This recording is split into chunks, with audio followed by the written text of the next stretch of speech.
এই বাবু পিচ্ছি আরবি হচ্ছে লুকা। বিশ্বনবী ফাতেমার ঘরে এসে বলতেন, আইনাল লুকা, পিচ্ছিটা কই রে? আমার হাসান কই, আমার নানা ভাই কই? আর বিশ্বনবীর আওয়াজ শুনলে হাসান এসে বিশ্বনবীর কাঁধে।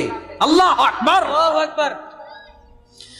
বিশ্বনবী বলতেন, ফাতেমা আমার কলিজার টুকরা, যে ফাতেমারে কষ্ট দেয় সে আমারে কষ্ট দেয়, ফাতেমারে আনন্দ দেয় মানে আমি বিশ্বনবীরে আনন্দ দেয়। এই ফাতেমা সব সময় পর্দায় থাকতেন, দিনের বেলা বেরোতেন না, সারা দিনে টয়লেট করতেন একবার, সেটাও করতেন রাত্রে, যাতে দিনের বেলা কেউ তারে না দেখে। কি ব্যালেন্স লাইফ, কি ব্যালেন্স লাইফ! রাতে একবার টয়লেটে যাওয়া মানে কি সারাদিন খাওয়া দাওয়া এরকম ব্যালেন্স করে করতেন। কেউ দেখতে পারে নাই ওনারে কেমন ছিল, কেউই জানতো না। এমন ভাবে চলাফেরা করতো, কোনো পুরুষদের সামনে দিয়ে কখনো যেতেন না।